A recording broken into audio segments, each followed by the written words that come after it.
Good afternoon, everyone. I'm Elisa Velardo, Deputy Commissioner for the Department of Developmental Services. It's really wonderful to see everyone here this afternoon, and welcome to the Fourth Tuesday Forum on Innovative Options. This is a monthly event that is hosted by DDS, where we feature different presenters that can share experiences around options that have worked for them. And our topic today is individual and family support and respite. And each month we feature presentations from DDS staff, individuals and family members, and we really highlight some success stories that we want to share to give you an idea of the services that are available and how people have used those services to cultivate a plan and a life that works for them.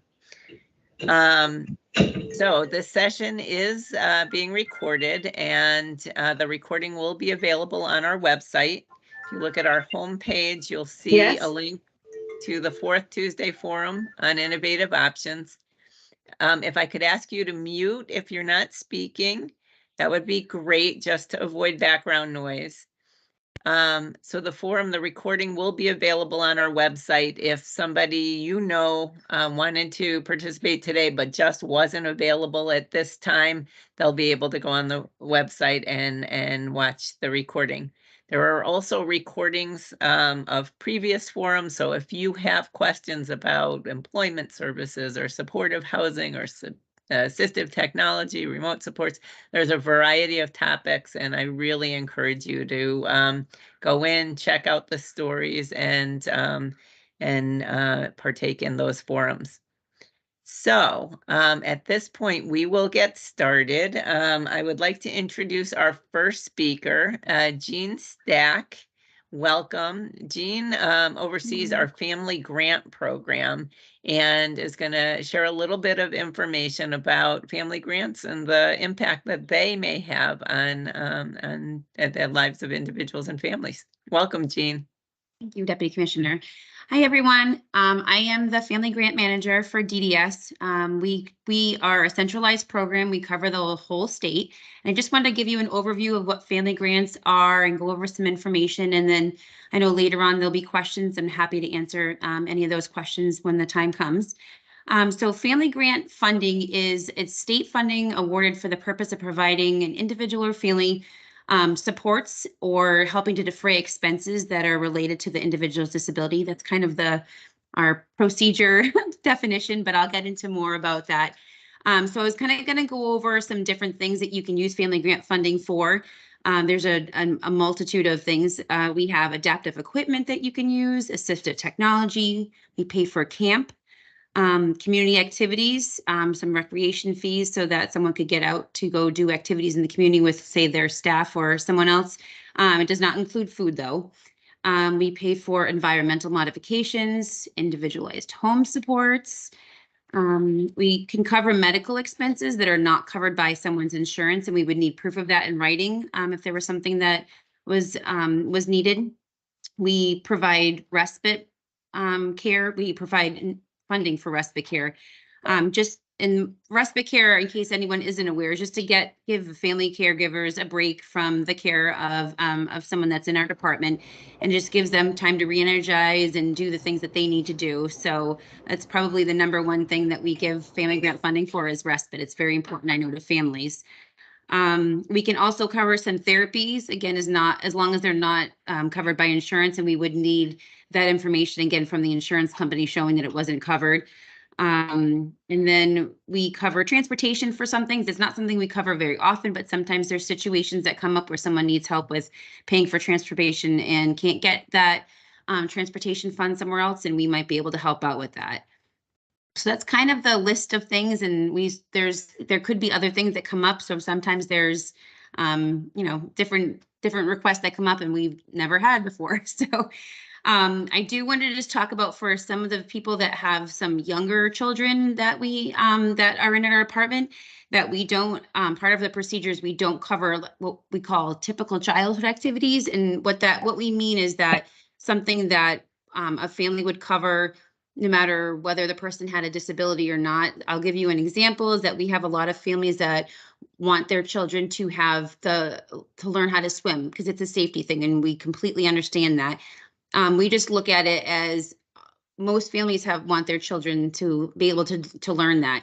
So what we can't do is we can't pay for the regular swim lessons. But if someone had a disability which didn't allow them to go into the group swim lessons at, say, like a YMCA, and they needed an individualized one-on-one class instead because of the disability, we could pay the difference between the group class and the one-to-one class because that's the cost related to someone's disability. So just to kind of, put that out there for you.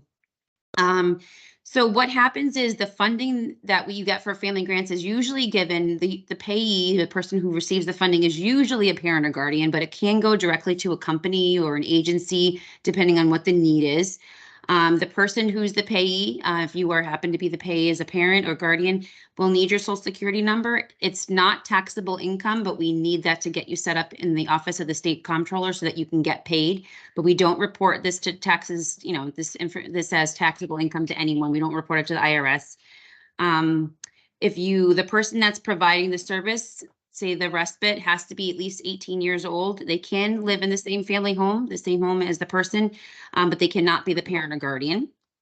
Just give you that information.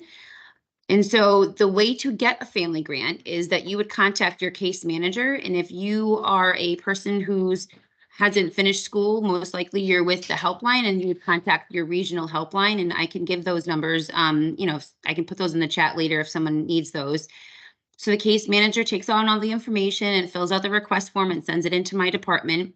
And we have a committee that meets every 2 weeks and sits down and reviews every request. And then we send out the paperwork to you or to the payee as to what was approved. And we usually approve them on a 3-month basis, just because that's how our funding comes in for family grants. We get it on a quarterly basis. And when the paperwork gets out to the person who is going to be the payee, there's an agreement that they have to sign and send back to us. And then when we receive that agreement, that's when we would send it to our business office for processing. So you would get the funding. And it's usually about a 2-week turnaround between when we send it up and when you get the check. And they also have paperwork for direct deposit, which cuts down on the time a little bit. So some people are interested in that. We can give you that information too. And then after you spent your money, there's an expenditure report, and you have to give us receipts or invoices. And then I also I'm going to do a quick share. I have this is what our log looks like, just to kind of give you an idea of what would need to be filled out. This is if you're having staff come work with you and you're filling out, this is what it will look like. You have to track down the date, the times worked, like 4 p.m. to 8 p.m., how much you pay the person per hour, the total for the day, and then the person has to sign that. So just to give you an idea, that's what it looks like. We would need that to close out someone's grant. And then once you're closed out, it's supposed to be a one-time thing, but if you happen to come back and you need something different or you need another grant, you can come and apply for another grant once the first one is closed out. We cannot pay for services that take place prior to you requesting and getting approved for a grant, so we don't reimburse. And we can't do reimbursements for things that have already taken place, but we can pay for things going forward. One of the things that comes up around this time of the year is we have families looking for services, and it's the extended school year happens in the summer. We can't pay for services that would take place in place of extended school year. I know that some families would rather rather have someone go to camp rather than a partial extended school year, just because they get more out of it. But unfortunately, whether they go or not to the extended school year, the State Department of Education still pays for that. So we can't pay for something also during that same time because it's considered double dipping. So we can pay for something before extended school year and after extended school year for those that are at that age. Just a couple other things, and I know there's not a lot of time. For the home modifications and medical equipment and things like that, if it's going to be something that's over $2,500, we do need to have 3 bids over from 3 different companies. I'm sure your case manager would let you know all of this, but just to try to give you a heads up, if they're looking at something like that when that's that high of a cost, we do need 3 quotes.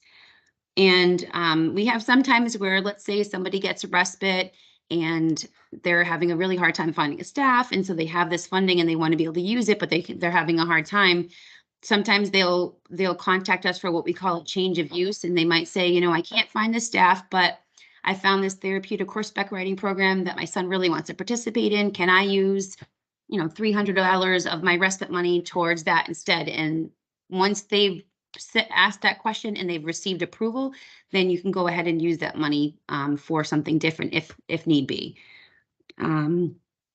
Let's see. So that's the regular family grant program. I know I just went through a ton of information a lot very quickly, so I apologize. I just wanted to make sure I got it all in before my time was up. I just want to touch on something else. We were very fortunate in the last couple of years to receive funding from the State Department of Education.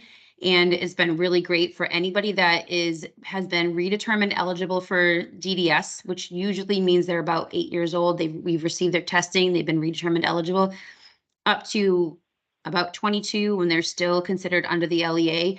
We've been able to use funding from the State Department of Education to pay for different things, such as support if someone was still in virtual learning. We had paid for that at one point. We can pay for before and after school programs at an actual facility, not in the home, therapies that are not covered by insurance, tutoring, educational enrichment programs such as art classes, cooking classes, things like that. We were able to pay for community family activities such as tickets to like museums, aquariums, the zoo in Connecticut. We've able to pay for vocational and employment supports. And then we've also been able to pay for summer programs such as summer camps, again, outside of those extended school year dates and times. So that's been really helpful. We've been able to help a lot of families with that funding. We're very grateful that the Connecticut State Department of Education had given us that funding, and we've helped probably over 300 families with just that funding. So it's been really great. And it helps free up funding with our regular family grant funding for everybody else, since we're being able to use some of that for those aged children. So that's what family grants kind of is. We've found out that it can be very helpful, hopefully, for families, and we can help them in a way that they can't get from somewhere else. And so it's been very rewarding to be able to be part of this program and to be able to give funding to families that are in need of it. So. Well, thank you so much, Jean. Thank you. I remember when I first found out about the family grant program, it was not something I was really familiar with, and I was amazed at how many people are impacted, are able to participate in the family grant program, and how much of an impact it makes. So thank you for your work. And to give an example of what the family grant program means from a family perspective, we have Celia Bobrowski. Celia, are you with us? You are muted. And Jean, if you could stop sharing your screen, that would be great. I think, am I unmuted now? You are unmuted. Welcome, Celia. We would love to hear from you, your experience in using the family grant program. Great. So thank you very much. I'm kind of got to break up this, what I have to say, into kind of like 4 areas. One is like a brief description of my sister. Her name is Rochelle, and she has developmental and intellectual disabilities, which she's had basically since birth. And it's just the 2 of us living in the house that I grew up in. She's 66 years old. She had lived at home with my mom and dad, just the 2 of us. So when my mom and dad went into a nursing home back in 2019, I came back home to live with her and to take care of her. She's very high functioning, but she still cannot live alone. And she goes to a program, a day program in Norwalk called STAR, 5 days a week. So she's there, but I still work, and I'm out of the house often. So now I'm going to talk about why I requested the grant. Rochelle also has some physical issues. She has a gluten allergy. She has to eat and drink pureed foods, and she has to ingest slowly. And she also has a lot of medications that she has to take daily. So when I'm out of the house, I'm a little concerned that everything is going smoothly because she's alone. So I decided to ask Rochelle's case manager, if there was any way we could get some help. And she said, yes, we can go through this program. And so she helped me apply. It was, and now I'm going to talk about how the process went. And working with the case manager was very, very easy. She made life easy for me in that she had all the paperwork. We talked through it. We went through the application together. And she's a really good advocate for my sister and for our family. So she helped me through that whole process and kept me informed. I forget how long it took. It took a few weeks for it to get approved, but it wasn't really bad. And then being able to, well, let me take a step back. So we received a check, and then what I did was I cashed the check, and I was able to keep that money in an envelope. And then I hired someone who my sister knew and was comfortable with to come and be with her, and to be with her when I couldn't be with her, when I was concerned that she would be alone for long periods of time, or was out of town for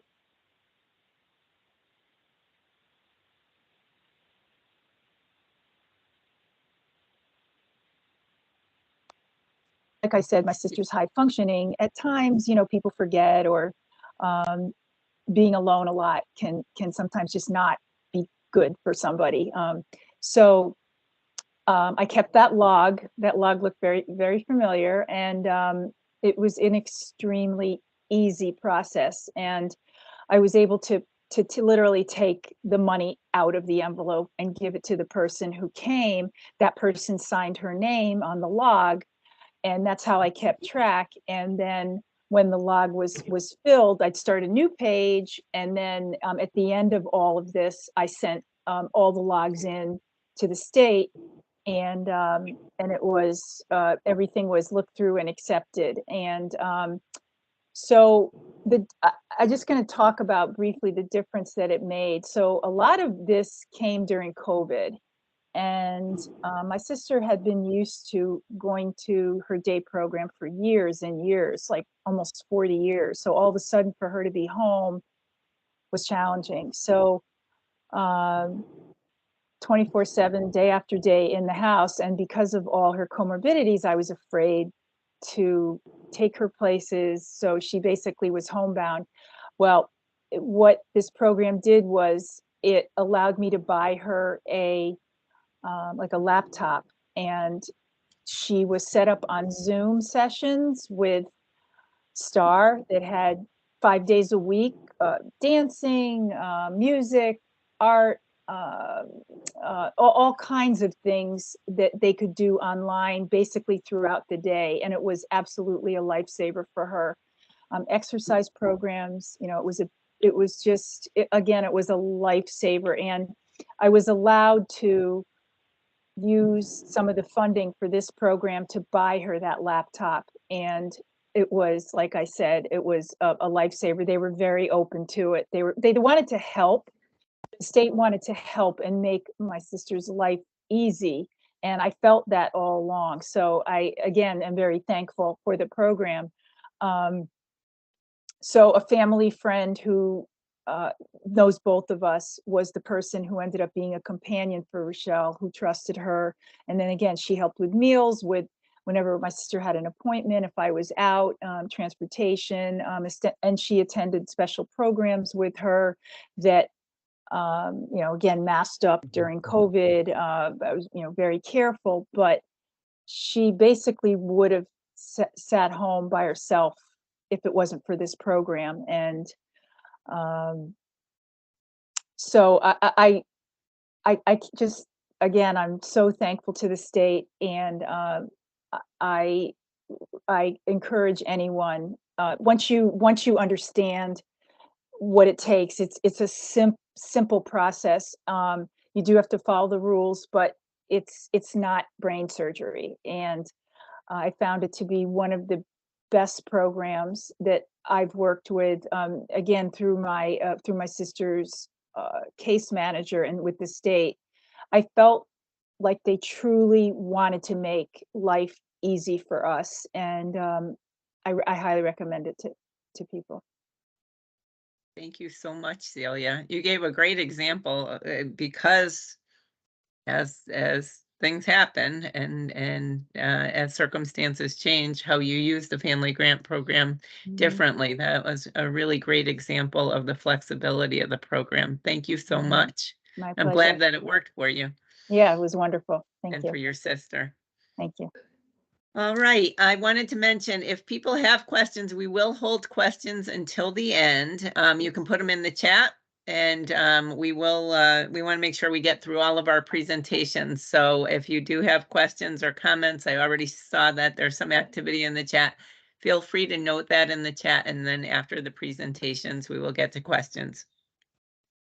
Next, I would like to introduce Evelyn Rodriguez and Karen Armstrong from our IFS division.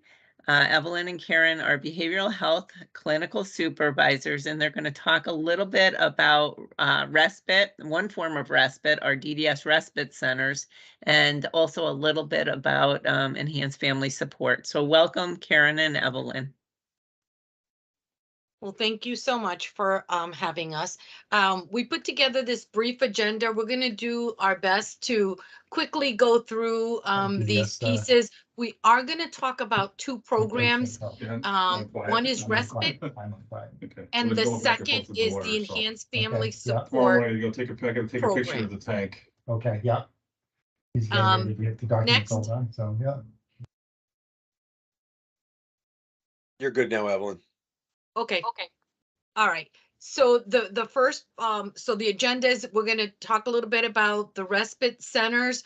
We're going to show you a map. We're going to talk about staffing, the accommodations that are available, the goals and activities, and that'll cover respite. Then when we talk about the EFS, that's Enhanced Family Support Program. Many people know it by IFS, Individual and Family Program, Enhanced Family Support. We'll have 2 slides on that, and we save the how to access these 2 programs at the end because both of them, you would access them the same way. And then we save some time for testimonies from families specifically that said they would be willing to share. I know there was 1 or 2 families did reach out saying they were having some problems getting on. So hopefully they're able to have gotten on. But if there's other people on who use the service, we would like to hear from you too. All right, next. Donna, can you do the next slide? There we go. So what is DDS Respite? So our DDS runs respite centers, and the idea is that we're giving families a break. Not only the individuals get to do activities outside of their home where they can practice a little independence, but also it gives families a break from providing care and be able to take care of other caregiving responsibilities for others in the family or for just rest and relaxation for themselves to rejuvenate themselves. Next. This is a map of the state, and as you can see, there are 3 regions. The stars indicate where we have respite centers, and we have a total of 11 respite centers and a Meriden Respite Center that's 24/7. So Karen will talk about that. But in general, the 11 respite centers, they're open from Thursday, 4 o'clock till Monday, 10 a.m. And they provide 24-hour care during that time period. Karen, do you want to talk about the respite center at Meriden? Thank you. Anytime I get to talk about respite centers is a good day because we have opened Meriden about a year and a half ago, approximately 2 years, and Meriden Respite is just what Evelyn said, the opportunity for caregivers to have, you know, a moment away from their caregiving duties, but really also to give the opportunity to individuals that live in the community an opportunity to have what we like to call a vacation. It's really great. I'm sorry, I'm just going to switch around so if you can see me a little bit better. It gives, you know, individuals in the community an opportunity to have a little vacation.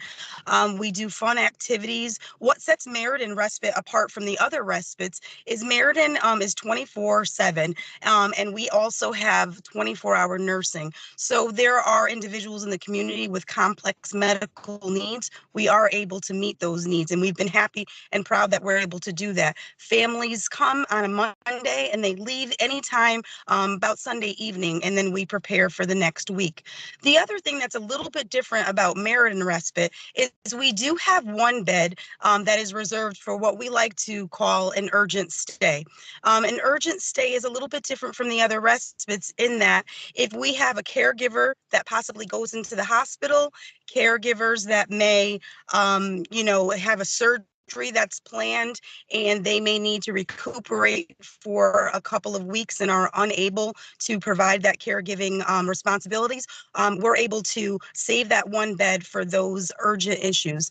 We also may use that if there's an AID and there's a call and there may be a need for an individual to come, you know, to respite and they don't have another plan to come to respite to make sure that whatever the situation with the AID is being addressed. But while they're at Meriden Respite during those urgent stays for something that's more of a transition, that we have a weekly meeting. So if somebody came during one of those urgent stays, we collaborate as a team, and that would include the case manager. That includes any transitional location. Maybe a person is going to a CCH. Maybe a person is going into a different community setting. We'd make sure those people were also a part of our team. That would include our LPN as well as our RN and our PS, and that's our program supervisor, as well as the house supervisor. While the person is there, we like to make sure that whatever needs they are, that they have in the community, maybe counseling or they're already in a day program, we want to collaborate with the case manager and the existing team to make sure that those needs are being met. So we've had opportunities where individuals may have needed assistance with different medical needs that weren't being met when they were when they were in the community setting. We will help plan some of those with the case manager and may provide transportation.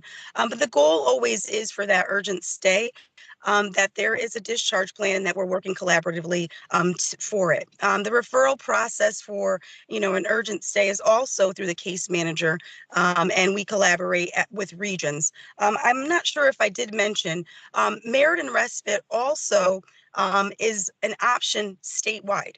So that's a little bit different than what we see for regional respite use. So a person could utilize the regional respite as they would generally do, you know, for a quarterly visit as they're scheduled, and Meriden would be an addition.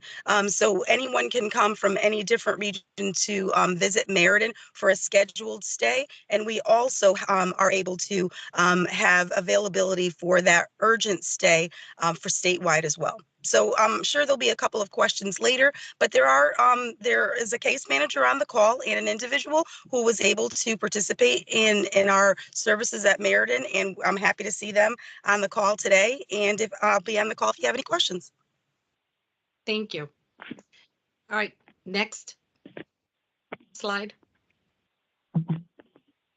All right, so all of our respite centers have on-site at minimum one direct support professional to every 3 guests. So if we have a 6 guests, there are at least 2 staff, but we try to maintain for each shift 3 staff, and in the evening, the 3rd shift, which is the night, we try to have 2.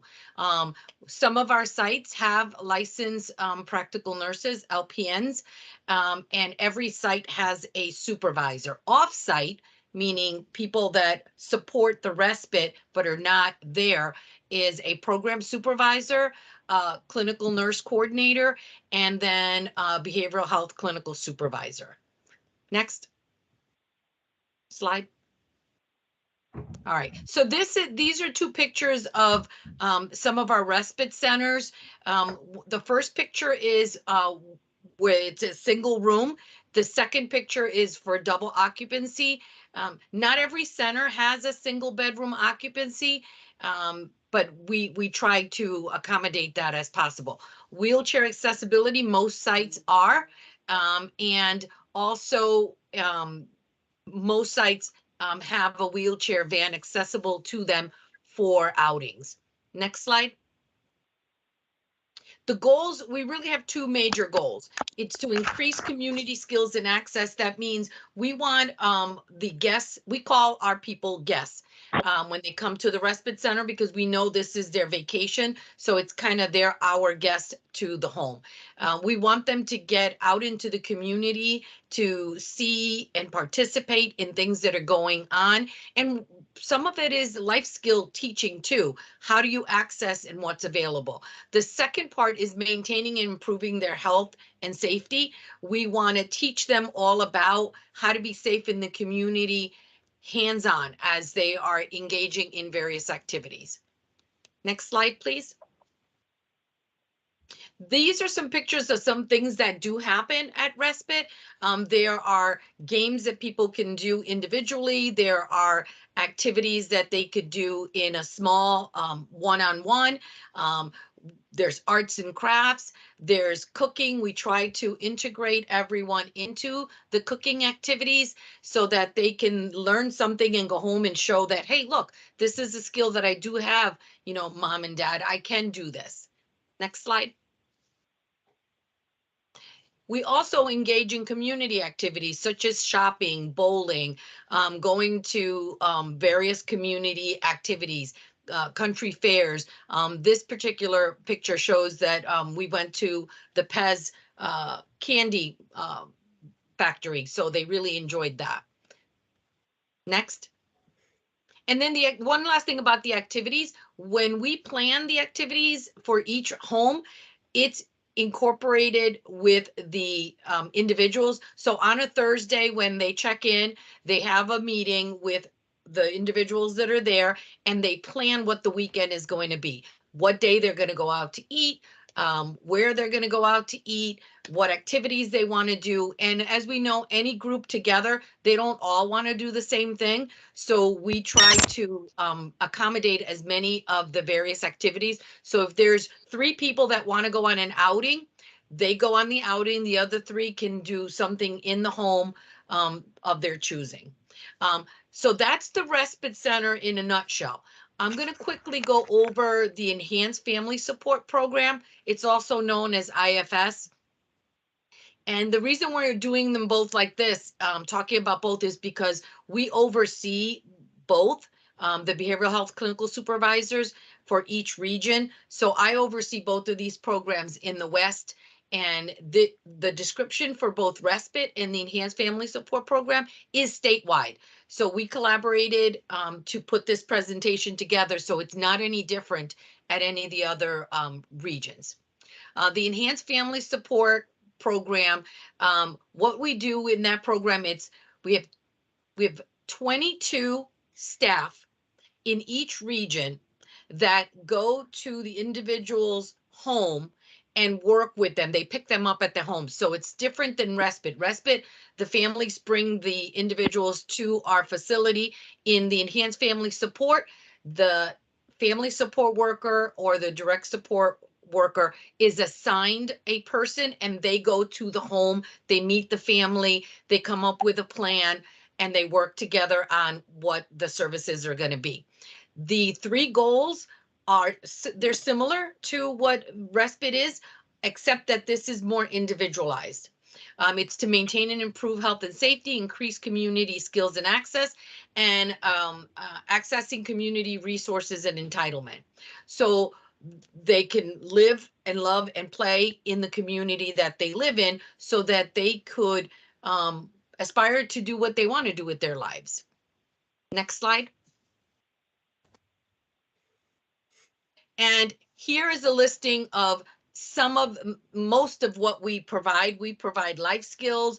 We help with completing benefits and entitlements, care coordination, making sure individuals make it to dental appointments, medical appointments.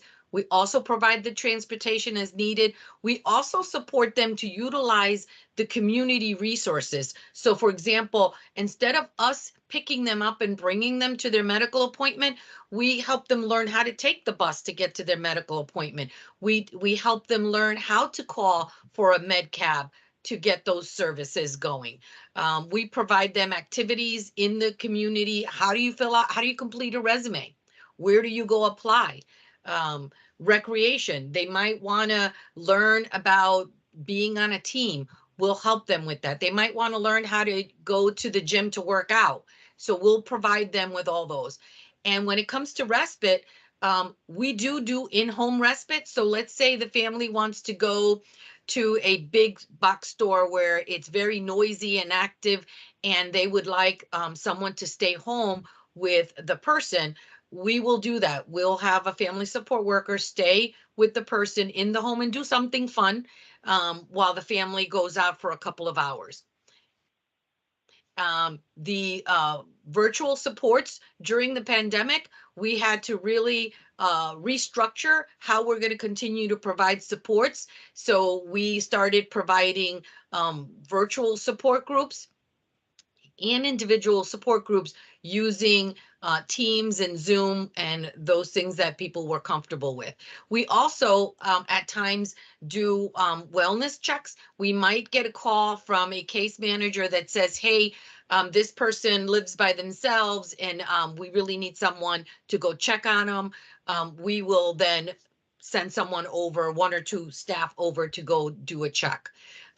We also participate in Teams meeting and division meeting resources to talk about planning for the individual. That might be an IEP, PPT meeting, or it might be some planning within DDS. And then we also sometimes get special requests from division administrators saying, hey, this is an exception to the rule, please support this person, and we do that. Next slide. And how do we do that? So to access the programs, both of them, is through the case manager and the helpline case manager. So if they don't have a traditional case manager, it would be through the helpline. There's a document that statewide we agreed upon that would work, and it's a referral form. We call it an ARF. And for respite, there is a 12-week notice because we try to group people based on their needs and then based on the groups. Maybe they're, we don't want to have everyone that has a particular high level of need in all at one time. We want to be able to have a good group that we can address all of their needs. Also, too, what I didn't mention was with respite, we also do co-ed, meaning we have males and females together, and obviously that's with the parents' consent. And the reason we have that is because we want to make sure that all of our people are exposed, not just to single gender groups, but to a variety of groups to interact. We try to ask that any referrals that come in give us 12-week notice so that we could quickly assign people both to respite and to the enhanced family support. So for stays, we know that we have to schedule that. We have to get medication orders and things like that. For the enhanced family support program, the turnaround for that is usually within a week or so to assign a family support worker so that services can get started. Next slide. And just so that you know, this picture was sent to me by one of the maintenance workers. He was doing some repairs at Spruce Brook Respite Center in Southbury at like 6:30 in the morning. And he took this picture and sent it to me and was saying, thank you so much for giving me the opportunity to be here this early in the morning. Otherwise, I would have missed this beautiful sunrise. And I asked his permission to share it because sometimes being at Spruce Brook, we forget the beauty that is there. And our guests do get up early, those that choose to, and they do get to see this. So I just wanted to share that. That's from the deck, the back of the house at Southbury. And that concludes the presentation about both programs. I have a listing of guests that family members that were willing to share. And so I'll leave it there. So thank you so much, Evelyn. And I just recently had the opportunity to visit Spruce Brook Respite. I had a tour and could immediately, I walked in and there was a huge puzzle on the table and all those fun activities that you saw. There is so much good stuff that's happening at our respite centers. And I know we say that respite is, you know, an opportunity for care providers to get a break, but in reality, respite is a break for the respite guests too. It's like a little mini vacation. And so thank you for that presentation. I would love to hear from some people who've actually used the services. Allison, are you with us on the call? Yes, I am. Welcome. Can you hear me? Yes, we can. Hi. Would you like to tell us a little about your experience with respite? I would love to. I can't speak highly enough of the staff, how wonderful and caring they are. I have absolutely no worries when I drop my daughter Natalie off there. I know she's in perfectly good hands. As soon as she knows that she's got a respite date, she's all smiles. She can't wait to tell everybody that she's going. I've seen real growth in her since she started. I want to say she's been going for probably 6 years now. And I think it's more of a break for her to be independent. When she first started, there were times where she'd call. She was a little homesick after a few hours. But now I rarely get a peep out of her in the silence. I know she's having such a great time. It's really been a wonderful experience for us. Thank you so much. And can I ask which respite center you use? Yeah, we go to the Norwalk Respite Center. Norwalk. I actually have Natalie here, car with me, and she's nodding her head and she's smiling away. That is awesome. Thank you so much, Allison. And thank you, Natalie. I'm glad, you know, people can hear firsthand. Is that Natalie? Yes, that's Natalie. Like I say, the people are just so wonderful that with trying to plan who she's gonna stay with. Since she's been going for a while, there are other participants that they know that she interacts really well with, and then they can have fun together. And it's just really great. She's got a respite date coming up in 2 weeks, and she's telling everybody and counting the days. That is excellent. Thank you so much. And I hope respite in 2 weeks is as much fun as it seems like your regular visits are. Next.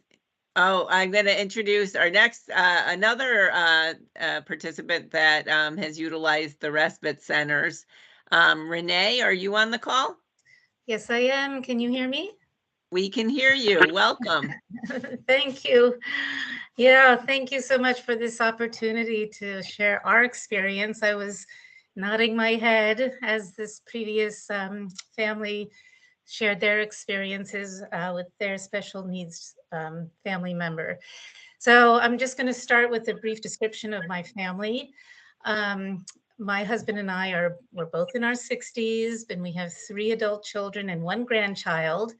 And our 28-year-old son, Alexander, is the one who has special needs. He's our middle child, so he's got an older sister and a younger sister. And I am his primary caregiver. So Alexander is nonverbal. He needs direct assistance with his daily living activities. He is ambulatory. And for those of you familiar with the DDS level of need assessment, he's a 7 out of 8. So he requires 24-hour supervision. And as his parents and legal guardians and caregiver, we also have to take care of ourselves, especially as we age. So for any of you out there who have been on a plane, you know that those flight attendants tell you to put on your oxygen mask before you help others. For us, respite is our oxygen mask. It's what we need to be better caregivers for our son. So it's just so important to us. Vital, absolutely vital. Our local respite center is Spruce Brook. So I recognized that sunset. It is beautiful out there. The staff is professional and caring. And, you know, of course, like any other industry, there's been turnover, but there have been employees there that, you know, those familiar faces that we see, we walk in the door, Alexander knows them and they know Alexander. And so, I mean, that is huge for us because it takes time to develop a relationship and develop trust. And it's a huge factor, especially with Alexander being nonverbal and everything. We really have to, you know, there's a leap of faith there that that you just have to take. And, you know, that first respite visit, I think I called every day just to see, how's he doing? How are you doing? And now I just drop him off on Thursday and pick him up on Monday. So, you know, there's just a comfort level there. So then just to try to tie in respite with these, the purpose of some of the, what STEP is trying to do with encouraging choice and independence and integration. It looks a little different for Alexander because he's just such a high level of need. But, you know, for him, choice, as soon as we pull up to Spruce Brook, he readily gets out of the car. He wants to go inside. So you know that it's a positive experience for him. And then when it's time to pick him up, you know, often it's hard to get him to leave the house. You know, he's not ready to go. As far as independence goes, I think it's a great opportunity for Alexander to be independent from us. His world grows when he's exposed to new environments and new people. And it prepares him for the day when we can no longer care for him, because that day will come. And then integration, Alexander meets new people through the staff and the other guests. And, you know, as the previous speaker mentioned, they're very good about matching the guests that are assigned for a particular weekend. And so these are opportunities that he wouldn't normally have. And the community outings are offered. Alexander's often chooses to stay at the house, but there have actually been times that he has joined the group and he's gone out. And so all of those experiences are just wonderful. So for us, respite is vital. We don't have any family members that live nearby that could help us out. So we're it. And, you know, the other programs that are available to us, like Community First and Respite Grants, it puts the onus on us to find the people to fill those slots. And especially since COVID, it's been so difficult, and in some cases, you know, non-existent, like we just haven't been able to find people. So respite provides a place that we can count on, you know, just to get away from those 24-hour demands of caring for a loved one with special needs and have them in a safe environment. And it's such a blessing, a true blessing. It's a real lifeline for our family. So I'm happy to share my experience with the group. It's just great. I don't know what I would do without it. Thank you so much, Renee. And how often does Alexander go to respite? Like this year, we'll be able to do 3 visits. He just had one at the end of April, beginning of May. We have one scheduled for mid-June, and he had one last September. So in your fiscal year, he had 3 visits in your fiscal year. That is terrific. I would do more if I could. And I know Evelyn said, you know, a certain amount of notice, but it's nice to kind of get into the flow and be planning for the next one. You did a beautiful job just describing what respite really means. I love the oxygen mask analogy because you really, it is just a chance to take a deep breath and practice some self-care. So thank you so much. Happy to. And Elisa, if Yeah. I may chime in, and Miss Bogdan, I don't want to butcher your last name. That's okay. We can say Renee. Renee is fine. Renee, thank you. So we'd be happy to have you at Meriden, and that's the beauty, that we want to share, is that Meriden is an extra resource, and it's another opportunity where families are able to have that a little bit additional support too. So thank you for your story. I will keep it in mind. For sure. And what a beautiful segue to talk a little bit about the Meriden Respite Center. As Karen mentioned, our newest respite center, the 12th in Connecticut. I'd like to introduce Patrick Danis, who is a case manager with DDS and recently had the opportunity to experience the Meriden Respite Center. Welcome, Patrick. I'd love to hear your experience. Absolutely. Yeah, it was a pleasure working in the respite staff, and obviously, continue to work with other respite facilities to this date, or I should say centers. But obviously for my situation, we had to use an urgency kind of situation. So having that utilization for a bed was vital and it was crucial. I will say, we reached out, made the referral, and very quickly the staff was responding, very supportive. The nursing team jumped right in and helped secure, as was mentioned, I believe by Evelyn, the medical orders. So it's a vital resource and definitely very crucial now, and it's very we needed it, and I'm glad that we have it here as a tool for those families that need it in an urgency situation. I will also add, though, as a case manager, there are individuals on my caseload who do attend on a regular basis, 1, 2, 3, up to 4 times a year. And if you get more, that's just the way it works with the system. All those individuals report to me, they absolutely love it. They can't wait to go back. I apologize about the footsteps in the background, my dogs, I apologize about that. But it's just a wonderful experience. They all report how much fun they have, the friends they've made with individuals that are participating, or as guests, as the respite centers like to say, and also the staff and the rapport, the relationships, the activities they're doing that mom and dad or their guardians may not be able to do with them. It's just a wonderful resource. So I urge families to speak to their case managers or helpline case managers and inquire about the application process. Most of the documentation we have is just a simple form that we have to complete, and we can definitely get that rocking and rolling for you. And I guess I do want to let Reba Fillet, one of the individuals I have the pleasure of supporting, come on here and speak about her time at the Meriden Respite, and she can share her story and what she was able to experience.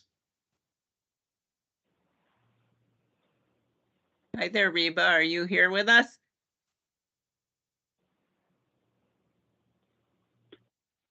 You did call in. You may Reba have to mute her. You know if she was calling in? She did call in. It's the 302. So I don't know if you want to help her by unmuting, perhaps. Gunnar, you could assist her with that.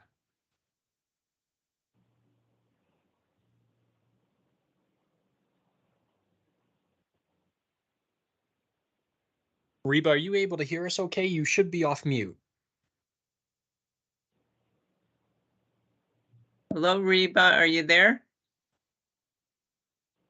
It's the 302 area code. I see that one's still muted.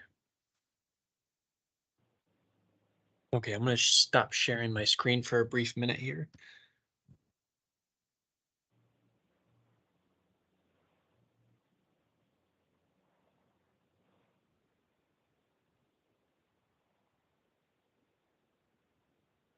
So I am experiencing a little bit of difficulty unmuting this person. It doesn't actually give me the option. Yeah, to I'm unmute. experiencing the same. I think, is it *6 to unmute? It is, yep. Reba, can you hit *6? Hi, can you hear me? We can hear you. Welcome. Hi. Would you like to tell us a little bit about your experience with the Respite Center? Yes, my experience at the Meriden Respite Center, everybody was really wonderful towards me, and they were great and amazing people. I really enjoyed myself being there, and I kind of helped a lot other helped out other individuals too, as well as I was there. And I also helped one of the staff go shopping and helped them put the stuff away and everything like that. And they made me feel good to help. And I did a little bit of baking when I was there. I don't know what else to say. Did you do any activities outside of the respite center? Yeah, we went out a couple of times during the day and evening. We had went bowling, I believe one time for the first time since I've been there. And we went to a beach somewhere, and I went out to an outlet somewhere in, I think, Orange, Connecticut, I guess. I'm not sure where the outlets were. But I just enjoyed myself being there at the Meriden Respite. Reba, thank you so much. I think when we're describing what respite is, it's really helpful to hear from somebody who's been to a respite center and can describe what the experience was. And so thank you so much for joining us today. No problem. Take care, You're Reba. welcome. And I have one additional person that's joining us. Vanessa, are you on the call? And Vanessa may have been calling in as well. Vanessa was going to speak a little bit about the enhanced family support. Do we know if Vanessa's on the call?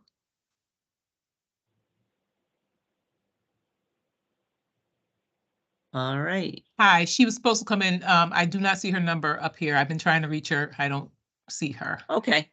All right, then I'm gonna have the slide come down, and at this point, I'm going to introduce our next presenter. So we've heard a lot about respite, and I'd like to introduce Dwayne Dyer from our IFS team in the South region. And Dwayne's going to take us on a virtual tour from a different perspective. One of the things we didn't talk a lot about is the fact that all of our respite centers are smart homes. And so as people go to respite and they have that experience, they can also try out different technology and see if that might work for them. So I will turn it over to Dwayne to take us on a little tour. Thank you, Deputy Commissioner, and good afternoon, everyone. The Department of Developmental Services has made a significant investment in adding assistive technology devices to all agency-run respite centers. Some devices are currently in place, and many more are being added over the course of this summer. My presentation today is going to be a brief overview of devices currently installed, as well as those that are being added in the coming months. Next slide, please. This is the Middletown Respite Center. Located at 180 Olympus Parkway in Middletown, it's one of 4 respite centers in the South region and one of 12 statewide, as mentioned previously. The center is the first to host the growing collection of assistive technology devices that individuals and their families can experience in a supportive and inviting setting. They're invited to interact with the devices, try them out, ask any questions they may have, and get a better sense of what might be helpful in their homes and their lives. Next slide, please.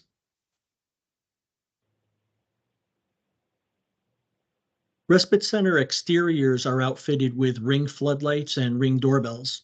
Smart floodlights, like the one over the main entrance, enable individuals to see and hear what is happening outside their homes while safely inside, engage in two-way conversation with those outside if desired, and review camera footage to see what occurred in the past when needed. Smart doorbells, like the one at the kitchen entrance, have the added interactivity of being able to see who is at your door before choosing whether to open it and respond to those at the door from anywhere you might be even when away from home. Viewing cameras, viewing camera footage, and engaging in two-way conversations can all be performed using any connected phone, tablet, or Alexa-enabled device with a video screen. Next slide, please. As we enter the respite center into the kitchen area, we see several assistive technology devices. Next slide, please. Each respite center is outfitted with a ring alarm system and a variety of connected sensors. The base station on the upper left is the brains of the system. All sensors and the input keypad, which is on the upper right, connect to the base. The base station also provides audio feedback and audio alerts when any of the sensors are triggered. The sensors that we use are shown along the bottom of the screen. From left to right, we have contact sensors, which are installed on doors and windows and communicate when one is opened or closed. This can alert when individuals are entering or leaving the home. Contact sensors can also be used in other applications, such as alerting when refrigerator or freezer doors are opened. The sensors can be customized so that each door makes a different sound, or doors make a different sound than windows to make the audio alerts more useful. Motion sensors detect motion and can communicate that a loved one is in a certain room or area of the home. This can be helpful during nighttime hours to alert if an individual is in an area that may be unsafe. Flood and freeze sensors are placed under sinks and in areas where the user can be immediately alerted to water leaks or dangerous heating situations. And smoke and carbon monoxide listeners are placed near existing smoke and CO detectors. These sensors are tuned to listen for the alarm pitch that the detectors make and can notify the user immediately in the event of smoke or carbon monoxide when not at home. The ring alarm system can be armed and disarmed using the provided keypad, using the Ring app on a phone or tablet, or via voice command. The alarm can either be self-monitored or optionally professionally monitored for a fee. Our respite centers are equipped with Fire tablets and iPads for app control of our smart devices, in addition to voice control. Next slide, please. Smart speakers are placed in all respite center common areas and bedrooms to enable voice control of connected devices. We utilize Echo Show 10s in our kitchens, seen in the upper left corner of the screen. All Echo smart speakers allow users to ask questions and receive relevant information, set alarms and timers, play music, control smart home devices, and communicate via announcements that play on speakers in other rooms. For example, dinner's ready or leaving for a rec outing in 15 minutes. Additionally, the Echo Show 10 with its 10-inch video screen can play videos, view Ring cameras and answer the Ring doorbell, place and receive video calls, and more. The Echo Show 10 has a motorized screen that can be set to follow the user. So someone prepping a meal, for example, can always see the recipe displayed on the screen while moving from fridge to prep area to stove. This motorized screen also ensures that you stay on screen while moving about the room during a video call. The unit has privacy switches that turn the microphone and camera off when desired. The Hamilton Beach Smart Coffee Maker on the upper right corner of the screen features easily accessible front loading of water and coffee grounds, a clock that automatically sets and updates via the internet, and can be controlled either by physical buttons or voice commands. The coffee maker can also be incorporated into a voice-controlled routine. So, for example, with a single command in the morning, you can have certain lights turn on, your home's temperature adjusted, the coffee start brewing, and relevant information like weather and traffic spoken to help start your day. The June oven seen at the bottom of the screen is made by the Weber Grill Company. The smart device offers 12 cooking modes, which are convection oven, pizza oven, baking, roasting, broiling, grilling, warming, reheating, toasting, slow cooking, air frying, and dehydrating. It has a large capacity that can accommodate up to 9x13 baking pans and sheets, and has temperature probes and sensors that can ensure that food cooks perfectly. The oven can be controlled via voice command, via the included 5-inch touchscreen, and or the connected app on a phone or tablet. Interior lights and camera allow you to see cooking progress in the app, which also features the ability to remotely adjust cooking time and temperature. The device includes many guided step-by-step recipes with photos, how-to videos, one-touch commands, and cooking presets. And hundreds more of those specialty recipes are available with an optional membership.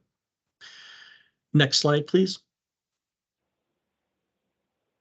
Moving into the living room area, we see several additional assistive technology devices. Next slide, please. Common area televisions are equipped with Fire TV Cube streaming devices, seen on the left, and all bedroom televisions are equipped with Fire TV Stick streaming devices. Both offer control via voice or the provided remote, access to optional streaming services, and privacy features like microphone mute. The Shark AI Ultra Vacuum, which is seen on the right, uses LiDAR, a technology that allows it to sense its environment, to map room dimensions, and detect and avoid objects in its space. It works on all floor types and has a self-cleaning brush roller to prevent hair and fur tangles. When the Shark docks to recharge, it empties itself into its base. The base has a true HEPA filter and traps over 99% of allergens and has up to a 60-day capacity. The vacuum can be controlled via voice or connected app on a phone or tablet. This device can be of assistance to people that are living independently, as well as individuals with mobility challenges to keep their environments clean. Next slide, please.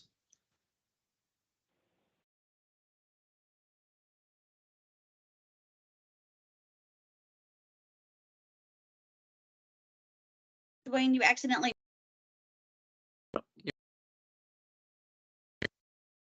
Can everyone hear me?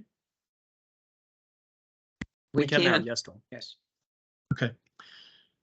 The Amazon Smart Air Quality Monitor on the lower left monitors indoor air quality and can report and provide alerts that are especially useful for those with breathing issues such as asthma, allergies, and COPD.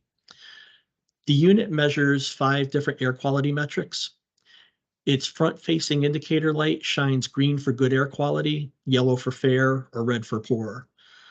The voice-controlled unit provides useful information, including tips for reducing detected air pollutants. The monitor will send audio alerts to connected smart speakers if the air quality becomes poor, as well as sending notifications to connected phones or tablets. And our lamps are plugged into smart plugs, which are displayed up top. These enable the lights to be turned on and off, either individually or by group, via voice or app.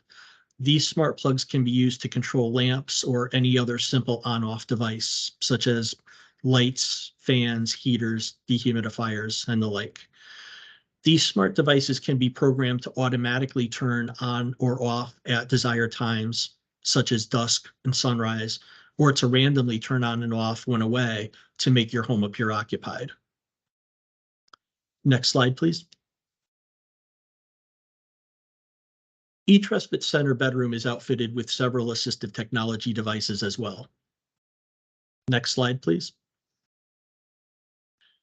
The Fire TV stick on the lower right of the screen offers similar features to the previously discussed Fire TV Cube. The Echo Dot with clock, which is shown at the lower center, is a smart speaker with an illuminated alphanumeric display. It can show the time, the temperature, current song playing, and other relevant information. In addition to voice control, users can physically tap the device to play or pause songs, stop ringing timers, and snooze alarms. The Dot has a microphone mute button for privacy. The Echo Glow Smart Night Light on the lower left of the screen is a dimmable smart light that can be controlled via voice, connected app, or to a more limited extent by physically tapping the unit. The Glow features 16 lighting colors, 14 lighting effects, including campfire, Christmas, and disco, and can be set to automatically turn on and off at specified times like dusk and sunrise. Next slide, please. In addition to an Echo Dot smart speaker for voice control, the Den has two very popular assistive technology devices. The Yeti tablet is a 65-inch Android tablet that features a steel frame, a hardened safety glass screen, upgradable hardware, many customizable options, and a motorized base that can raise or lower to accommodate users of different heights and those in wheelchairs. And it even lowers into a smart table format so multiple users can collaborate and interact while enjoying apps to paint, play musical instruments, and stimulate their senses. Apps can be downloaded from the Google Play Store to play movies, engage in learning activities, and explore areas of interest. We also have plug-in webcams so the Yetis can be used for video calls with friends and family, in services, and video conferences. Next slide, please. The Nintendo Switch is a video game system that can be played as a portable device with its own screen or docked to display on a television. The system offers family-friendly content and special motion controllers. These controllers enable players of various ability levels to get physically active while having fun in a social setting, regardless of the weather outside. Players simulate driving in games like Mario Kart and use natural movements when playing sports games such as bowling, golf, and volleyball. We also have accessories such as wristband and leg controller holders for the controllers for dancing and fitness games. And that concludes our virtual DDS Respite Center AT tour. Thank you so much, Dwayne. More than ever, I want to go to Respite. That was a great virtual tour, and it shows just how technology can be very naturally integrated into a setting to really optimize independence. So at this point, I'm going to turn it over to question and answers. And Gunnar, if you can take a peek at the chat, I think at least one question that's come in so far. Sure. Deputy Commissioner, our first question, and I don't believe we've covered this as of yet, it comes from Darlene. Darlene says, is respite also for a high LON or level of need individuals? If not, what are options for individuals who need one-to-one supports? I think we got to that a little bit, Renee, when you were presenting, but Evelyn, would you like to talk about the matching process and accommodating people with higher levels of need? Absolutely. We do ask when the referral comes in that the LON and the LON summary, the IP, and any behavioral support plans come with it so that we can better understand the person's need. I know in the West, we have two facilities, the one in Torrington and the one in Norwalk, that we consider our medical models, and therefore individuals who have more complex needs. And the reason we call it medical model is because those two sites, we also incorporated LPNs into the staffing complement, where the other two sites do not have LPNs. Thanks, Evelyn. And Renee, you talked a little bit about the fact that Alexander has a higher level of need. Were there certain things that you found were helpful as far as him settling into the respite center? It's still a learning process. I still try different things. I think the first time Alexander went, I think it was around 2015. So he was already, in his teens, the first visit. And, that whole interview process before we were even accepted, to be considered that this was a good match. We went through all of those kind of issues that need to be addressed. And then over time, Alex actually developed a seizure disorder. And that still has not, prohibited us. I mean, we've continued same respite center and everything. So, maybe every now and then I get a call about he won't take his medication. Do you have any tricks? And I'll talk them through it. But, I would say they're very good about, assessing what they can handle in the respite center. And Alexander, like I said, he is a 7 out of 8. So and nonverbal, so you really have to understand his body language, really get to know him. And I think in that regard, having staff that has stayed on over the years has been huge for us. So I don't know if it's the same for other respite centers or not, but for ours, there have been these 2 people that have stayed on, and it's been very helpful on both sides. Thank you so Renee, much. how often did you say you use it a year? Well, this fiscal year, it's going to be 3 times. I would do more. I actually asked Mark if I could do 4 this year, and he said, well, we can't guarantee it. So, I didn't want to take a chance and do a respite when I had other ones that I had plans for. So I actually passed on one opportunity because that would have been the 4th. And I knew I had 2 more coming up that I really needed. So if I can do 4, I'll do 4. We typically statewide offer 1 visit per quarter. Spruce Brook has what we call a roster. We keep a listing of guests that come, and their roster is up to I think a little over 150. So we have to figure out how we can get everybody in a year, knowing that we only have 52 weekends. So yes, we try to get everybody in definitely for 3, and we try and get in that 4th one whenever somebody cancels. We try to call people such as yourself that may want that 4th visit. Yep. I'll take it. Yeah. I'll take it if it doesn't jeopardize my other one. When it happened Elisa, to be, I would just, go ahead, Shannon. oh, no, I would just, I'm sorry, it's Karen. I would just add that we also, when we do have someone with a higher line or a higher level of need, we look at our census, and we might not have a full house that weekend because we want to make sure that we have the staffing, we have the ability. So when we do that matching, just to give you an idea, we may see 1 less person. We may have someone who's a single room or things like that. So we do take that into consideration when we do the matching. It's not always up to full census. We're really always looking at the needs and safety. Thanks, Karen. That's a really good point. And And in my recent visit, I'll just share something behind the scenes that I didn't realize. But when I was visiting, and it was actually Spruce Brook, we were talking about that matching process, and there are certain people that go routinely together, but that there's also after each weekend, they share tips, what really worked.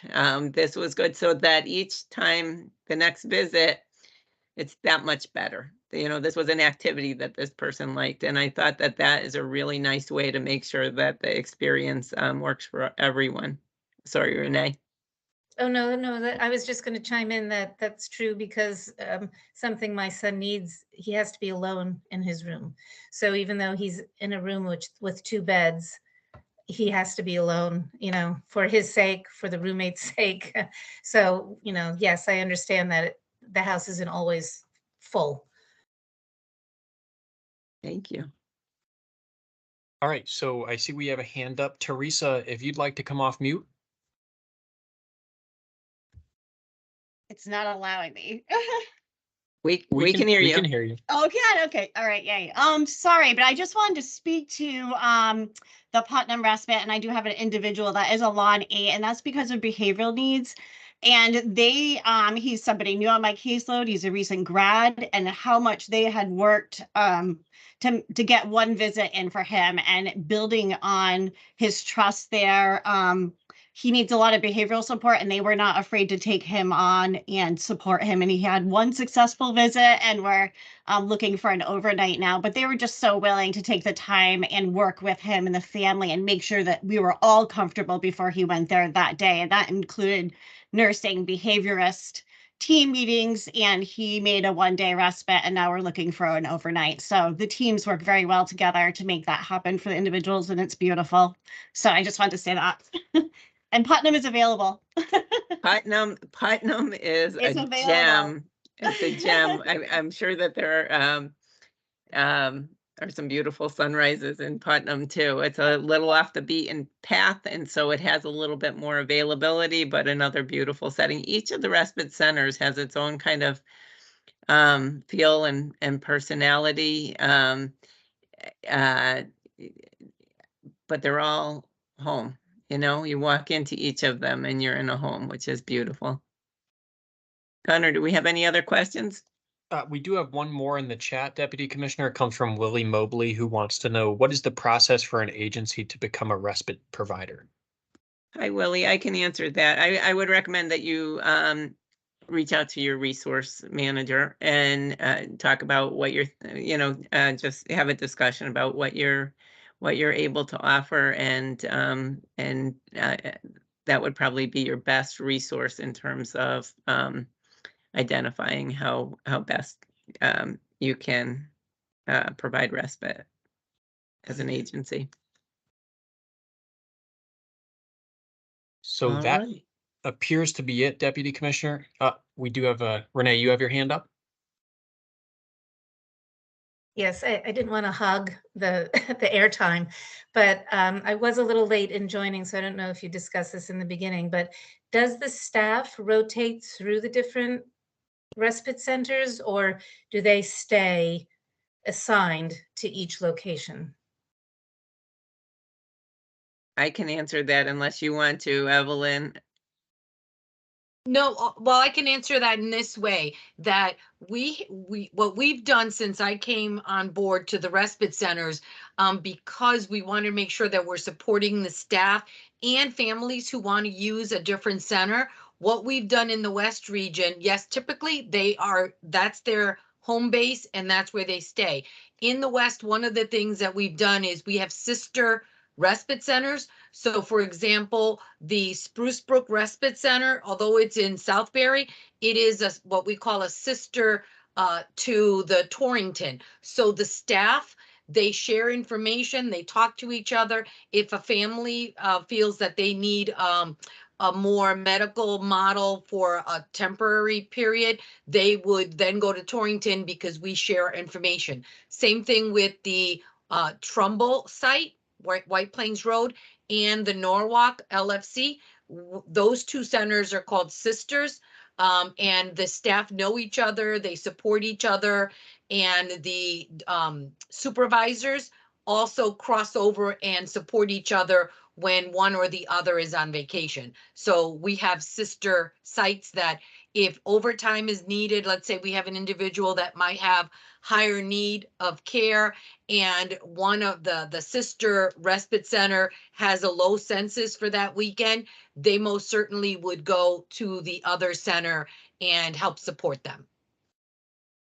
Hopefully that answers your question. Yes, thank you. All right. Well, I'd like to thank everyone for joining us here this evening. It's, as always, been a great discussion, lots of information, but I think what sticks with me, and I hope resonates with you, is the stories and the experiences. And so I want to thank our presenters for being willing to share their time and share their experiences so that others can benefit. I hope everyone has a great afternoon. Thank you.